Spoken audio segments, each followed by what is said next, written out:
this stage, my biopsy results come out, and it's malignancy. So the next thing is we need to find a oncologist. So Dr. Thakur, a great gastro doctor, he's my center point to whenever I want to find doctors. And he located Dr. Ranga as my oncologist. Dr. Ranga took me to various tests, and finally I was told to come for my bone marrow. So I didn't realize bone marrow is one of the most painful things that I've been through. I actually cried because the anesthesia does not reach to that point, and when they prick your into the bone to pull the marrow out, is one of the most. I actually had tears running down, and I have a tremendous capacity to bear pain, but that was unbearable. I've had a pretty traumatic 18 years from birth to 18 years in my life. And that what's prepared me in my life. That was the foundation I had. So to start with, I was to be given off in adoption. In the old days, there was nothing known as adoption agencies. You went to your a relative who produced more boys than girls. My mother was like that. We have only boys, and we have 3 brothers. So this very rich relative of ours who did not have children came to my mother. She says, "Karna, next child of yours is ours." Okay. And my mother agreed to it.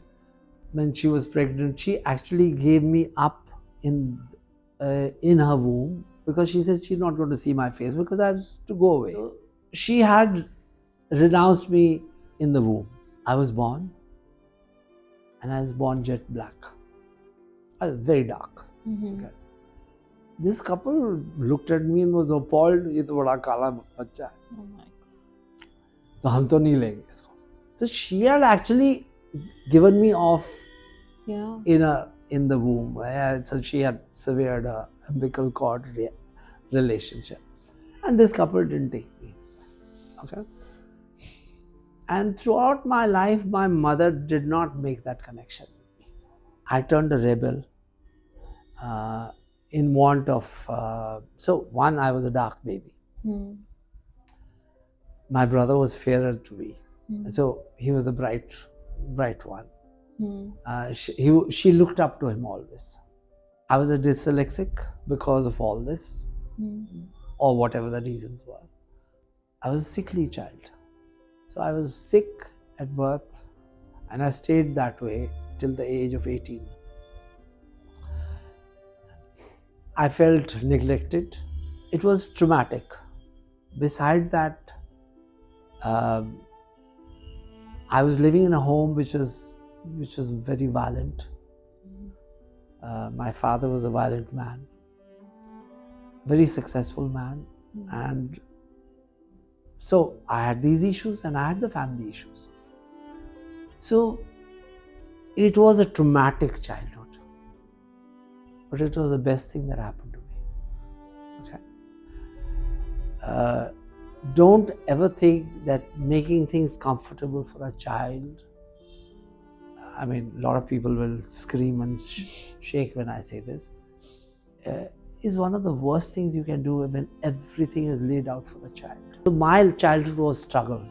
Yes. I nearly died in my childhood because of sicknesses, over medication, various other things. And then I became a rebel. It was like, okay, this is what the world has given me. And I became a rebel. I used to walk like a Nazi. I used to be so strong and powerful. And I am very powerful till now. And I decided, enough of all this. I'll become healthy, I'll become powerful. My mother was a very religious woman. I became an atheist. Oh, okay. No girlfriends were allowed, so I had a string of girlfriends. No drinking was allowed, so drinking went. So I tried everything under the sun to revolt against her. I revolted against the system. there was a stage in my life when mothers used to say, we will not bring our daughters to your home, to my mother, because your son is absolutely salacious. He's like, he's too wild and he's a bad influence. Oh my God.